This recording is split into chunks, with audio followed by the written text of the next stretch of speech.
Hello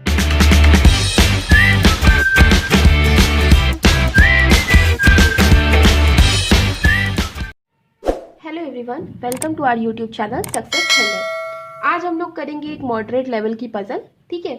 और ये सारी पजल्स जो बहुत बहुत एग्जामिनेशन में आती हैं, इस टाइप की पजल की प्रैक्टिस ज़रूर करनी चाहिए। चलिए, और जितने भी हिंदी मीडियम वाले बच्चे हैं वो परेशान ना हो, ये इस क्वेश्चन को मैं हिंदी में 1 बाय 1 लाइन टू लाइन पढ़ाऊंगी, ठीक है। और वीडियो को पूरी देखें, क्योंकि बीच बीच में कुछ ना कुछ ऐसा बोलती हूँ जो कि आपको इस क्वेश्चन में भी और आगे और भी आप जो क्वेश्चन प्रैक्टिस करोगे उसमें भी हेल्प करेगी, ठीक है। तो वीडियो को पूरी वॉच करें। चलिए क्वेश्चन को पढ़ना स्टार्ट करते हैं। 14 persons are sitting at an equal distance in 2 parallel rows, ठीक है। ये 2 पैरेलल रो वाली अब आपको समझ में आ रहा होगा, बहुत सारे क्वेश्चंस आते हैं।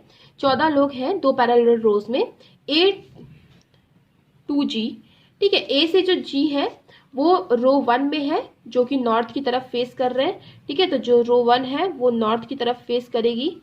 And P to V are sitting in row 2 facing south, ठीक है। रो 2 वाले जो है वो साउथ की तरफ फेस करेंगे।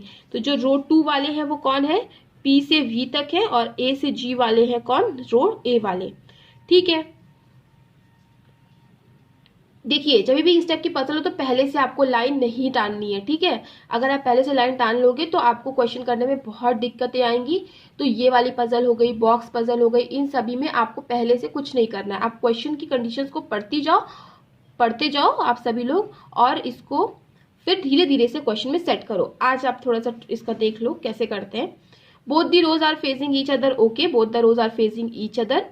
सी is sitting third to the right of G, C यहीं पे आएंगे, ठीक है। तो C is sitting third to the right of G, C जो है वो G के थर्ड राइट पे है, okay.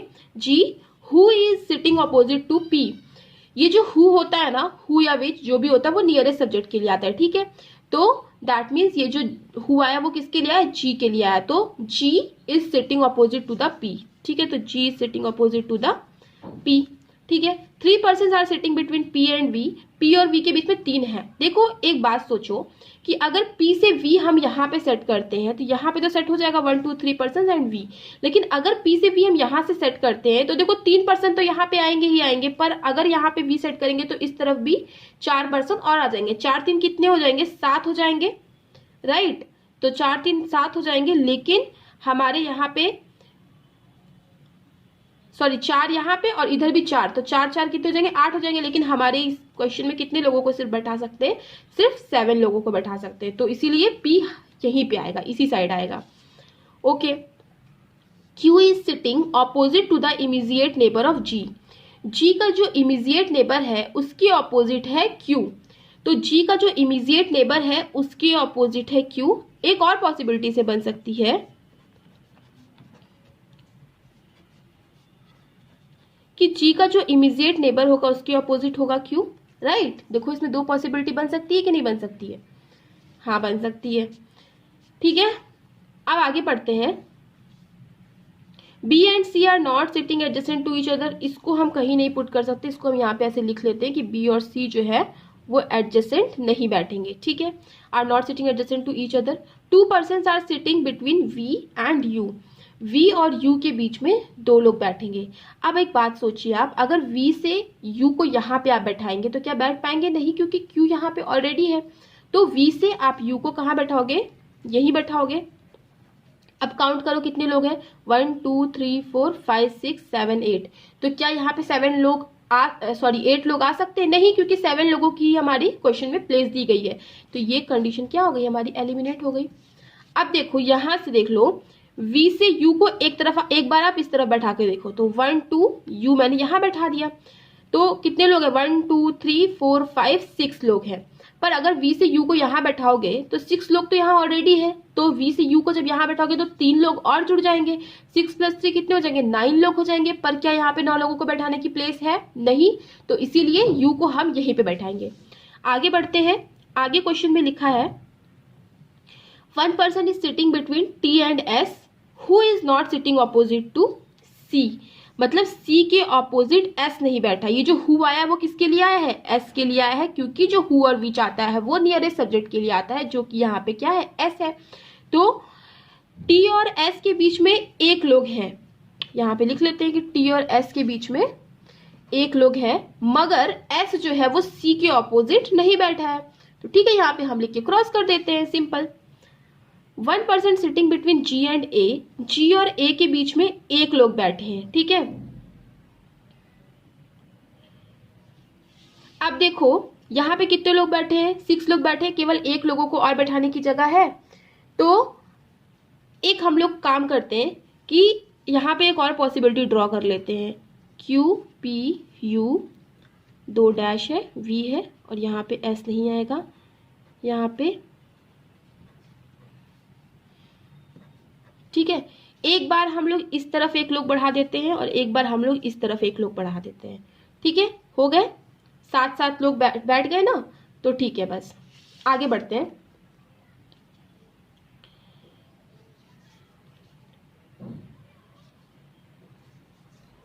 One person is sitting between G and A. तो देखो इस केस में तो जी और ए के बीच में केवल ऐसे ही जी और ए बैठ सकते हैं, क्योंकि इस साइड बैठने की जगह नहीं। पर इस केस में जी में ए यहाँ पे भी आ सकता है, ए यहाँ पे भी आ सकता है।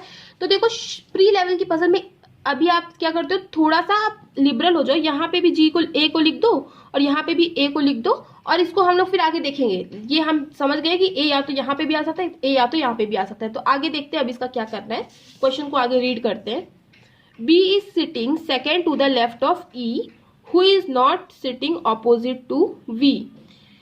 ठीक है, तो जो B है वो second to the left है E के, राइट, कि B is sitting second to the left of E, who is not sitting opposite to V।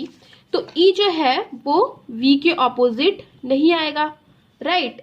अब देखो इस क्वेश्चन को हम करने की कोशिश करते हैं, इस चीज को सेट करने की कोशिश करते हैं कि ई यहाँ पे तो आ नहीं सकता, ई यहाँ पे आएगा तो बी को यहाँ आना पड़ेगा, जो कि पॉसिबल नहीं है। ई यहाँ पे आएगा तो बी को यहाँ पे बी आ सकता है, लेकिन ई अगर यहाँ आएगा तो बी के लिए कहीं जगह बची नहीं। तो मतलब ई और बी इस केस में केवल यही सेट हो सकते हैं।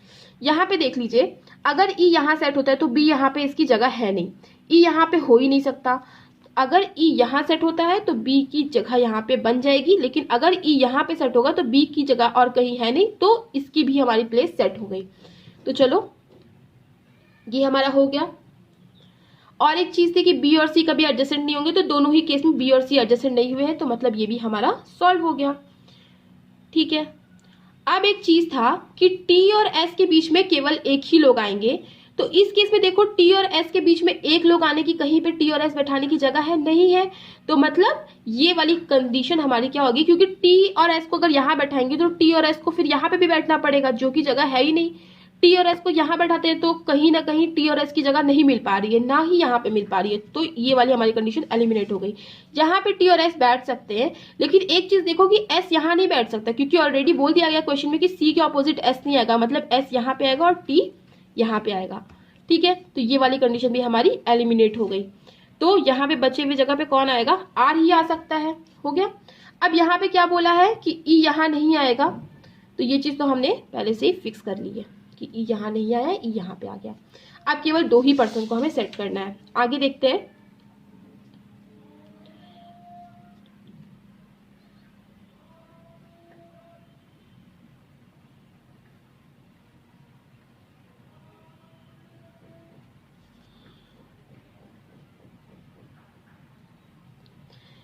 1 person is not sitting between D and F, मतलब डी और एफ के बीच में एक बंदा नहीं बैठता है। देखो इसमें बहुत सारे बच्चे कंफ्यूज हो गए होंगे कि यहाँ पे लिखा है 1 person is sitting between D and F, है ना। लेकिन कभी कभी क्वेश्चन में ऐसे ट्रिकी शब्द का भी इस्तेमाल होता है, तो आपको इस चीज का ध्यान रखना है कि एक पर्सन नहीं बैठा है डी और एफ के बीच में।